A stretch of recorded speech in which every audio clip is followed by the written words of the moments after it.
For me, patient urgency does not mean to cut corners. Again, manufacturing critical, but, and this is where I think I'm starting to disagree with some people. I think we are, particularly in advanced therapies, putting far too much emphasis in cost of goods, in automation, in sexy technologies, but not enough on how we can scale up. And the scale up is not just number of liters or grams or kilograms of number of cells we can make. It's more how many patients we can reach. How easy is going to be for them to access this treatment? Do we need to bring them to a city where treatment will happen, or would we be able to access it close to their homes? And also how affordable these treatments could be. And this is where things start to become more complex.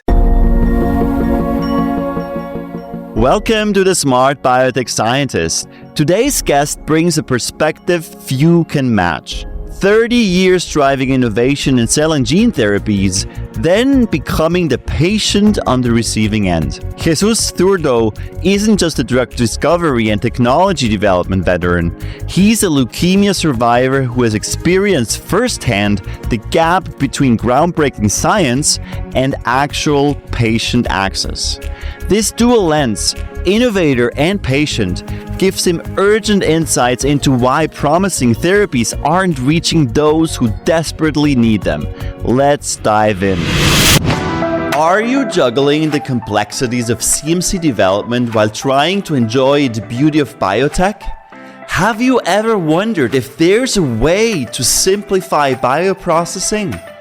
Welcome to the Smart Biotech Scientist podcast, where we're diving headfirst into the very challenges you face. We're breaking it down, demystifying the jargon, and giving you the keys to unlock your full potential.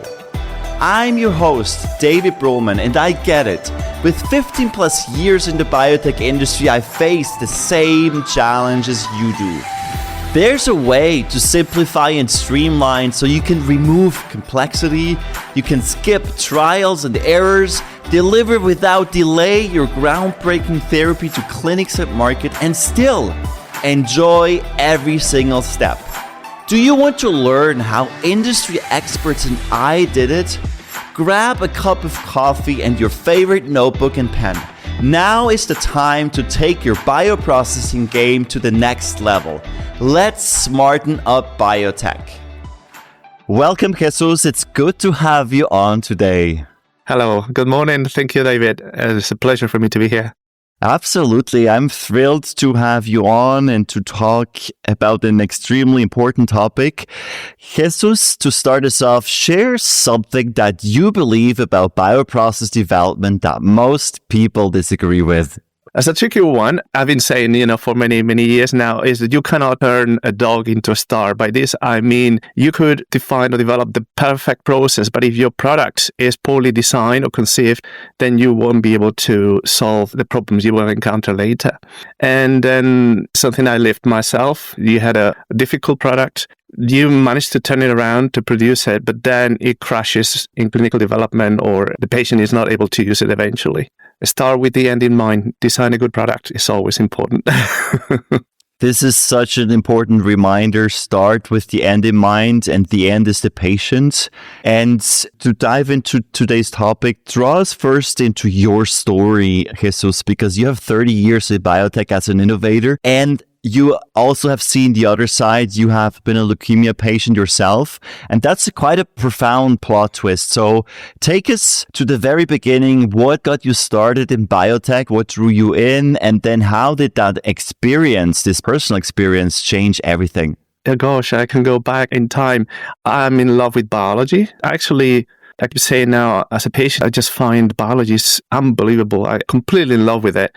So from the start, for me, be able to translate the biological knowledge into benefits to the life of people was something that intrigued me. And the key thing for me, making the move from academia to the biotech industry, was when I was at Oxford, just realizing that we could design products that would have much better performance. We had at that point in time, everybody was discovering target, and then we realized that we could modify the product so it would have effect in impacting efficacy or viability, half-life, route of administration.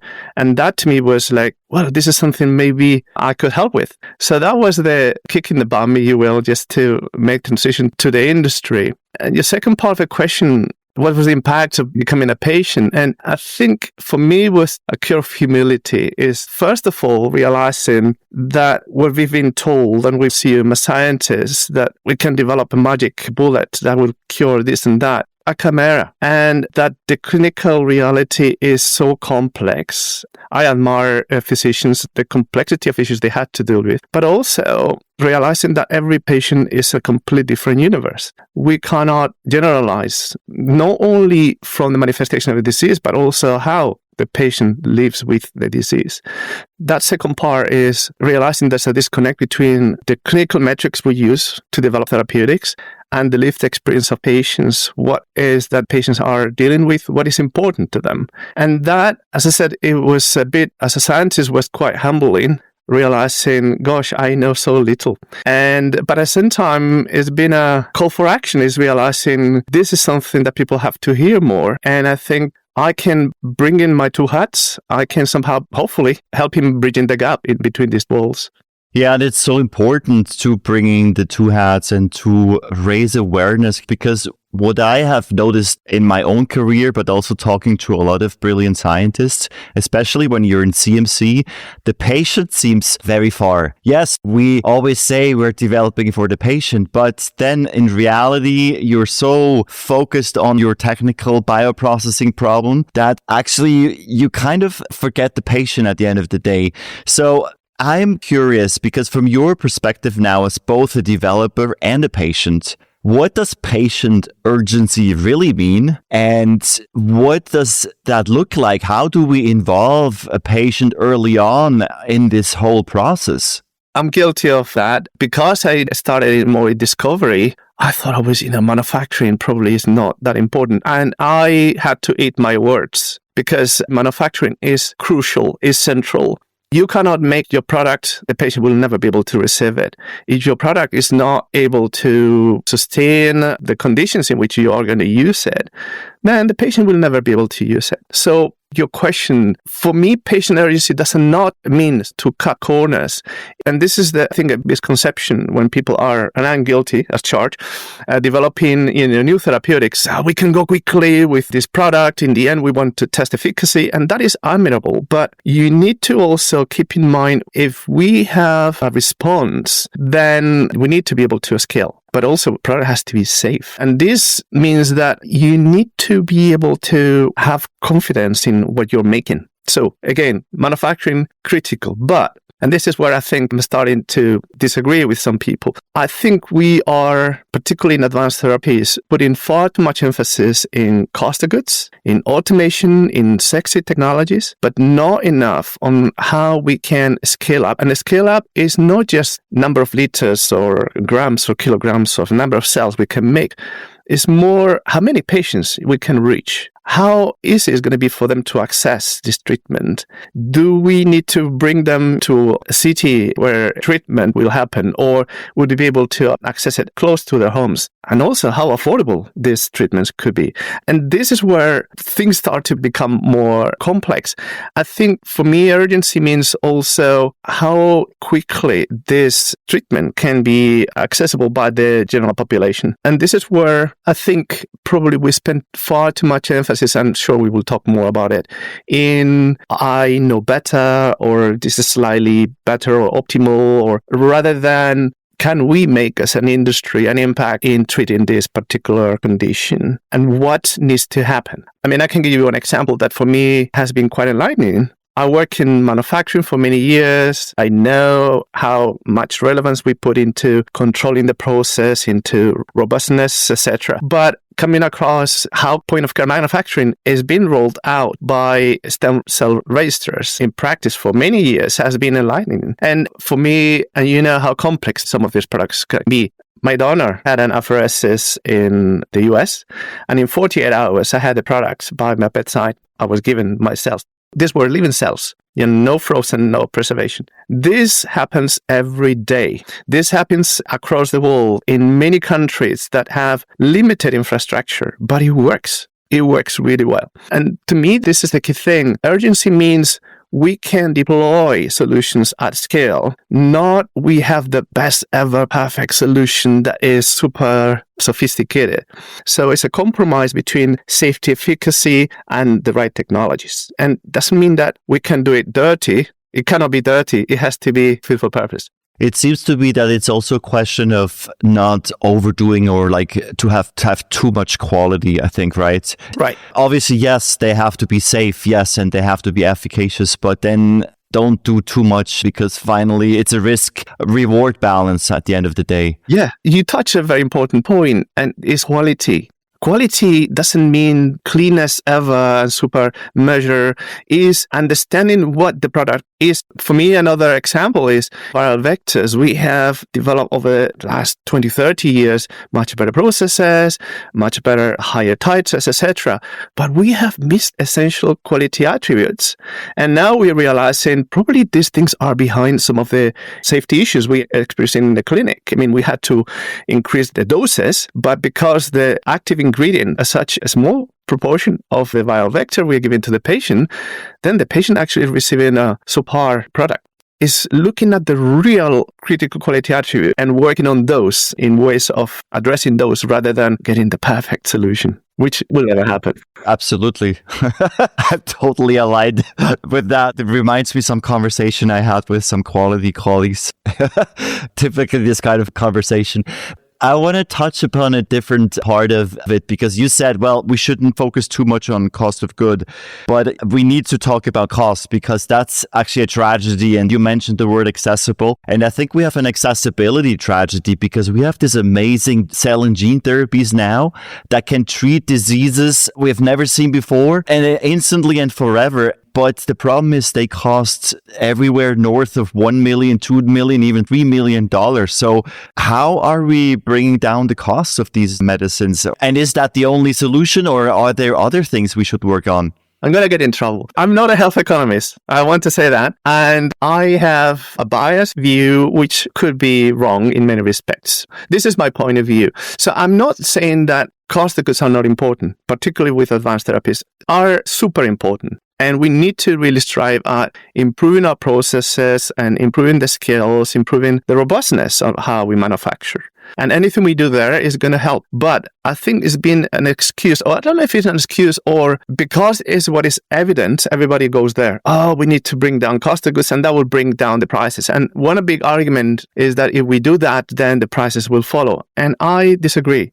Because there are products in clinic that has relatively low cost of goods, but actually have very, very high prices. And I think that is how the pharma business model operates. But the issue is that we somehow are treating healthcare as somebody told me it's a luxury item. And then this value pricing means that if we claim this treatment can cure a person, then what would not you pay for gaining your life? And okay, valid argument, but to me, it has several flaws. One, no treatment out there cures. Very few things cure. I mean, you can cure an infection, but you don't cure cancer. And I could argue for hours about this. And many of these curative treatments, actually, they are best. They somehow manage the disease, which is brilliant. But this is the thing. Then a very different prospect is saying to patient or payers, okay, we manage the disease. The patient can sustain an acceptable quality of life. That is great. We just deleted, didn't happen. The other thing is that not everybody is able to pay the price that somebody with good economic situation would pay for gaining their lives or whatever.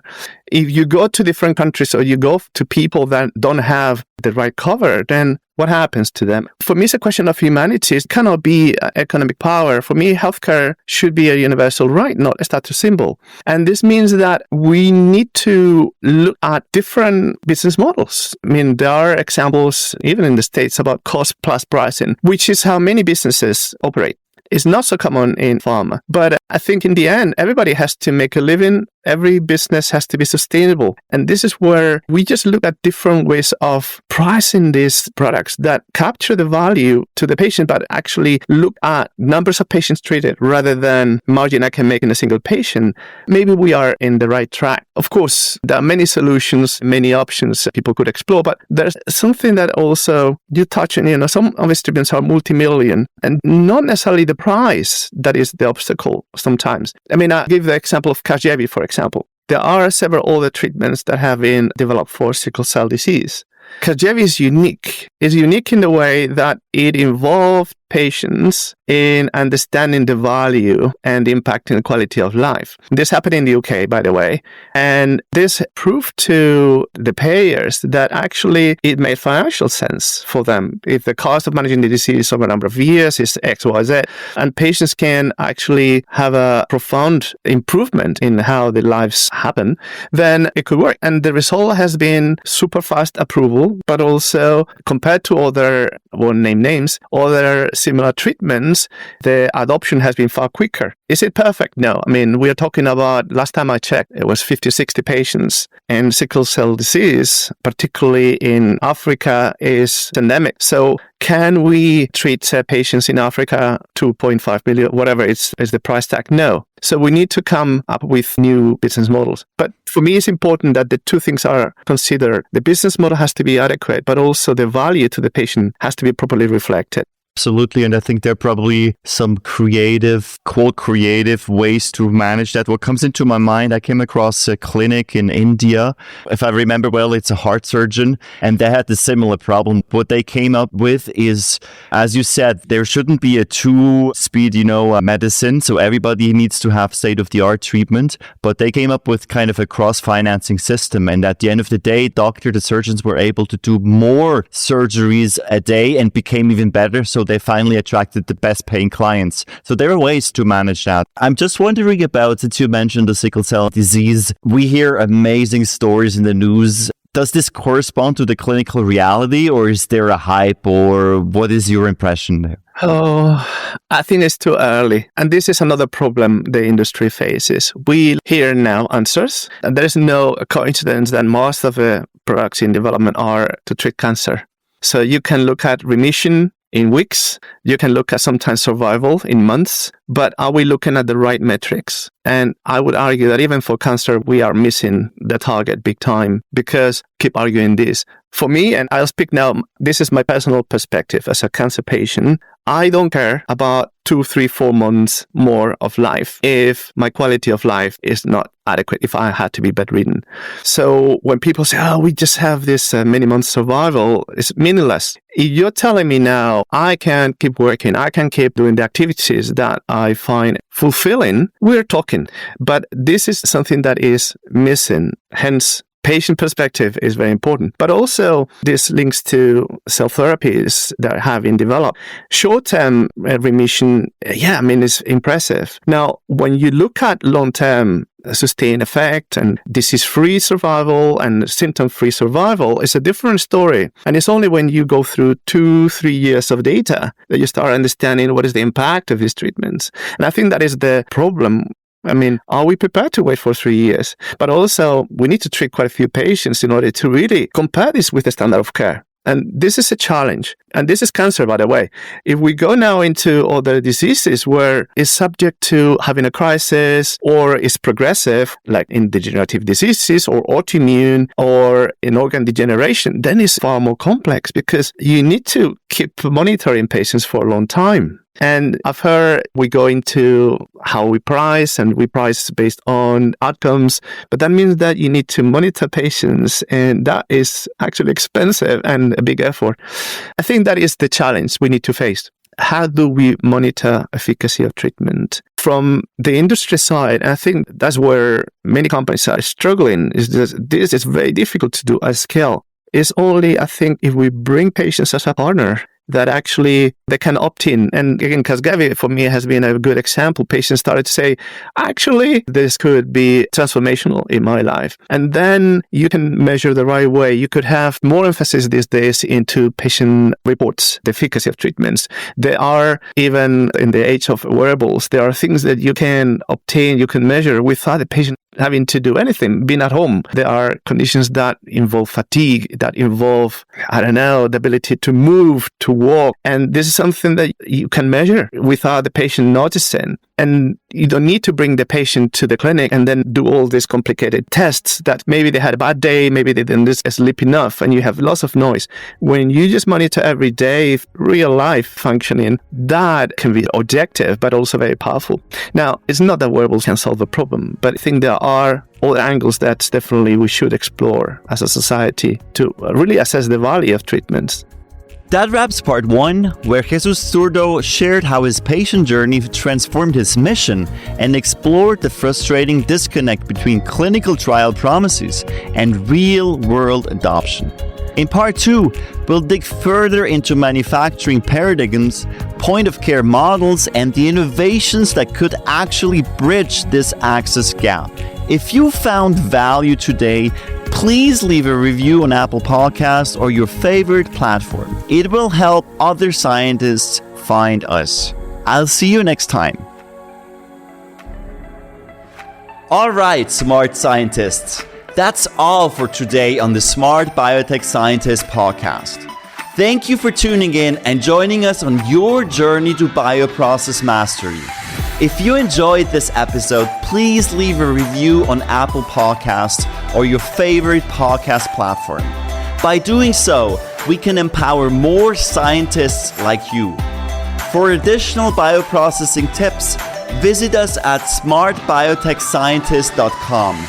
Stay tuned for more inspiring biotech insights in our next episode. Until then, let's continue to smarten up biotech.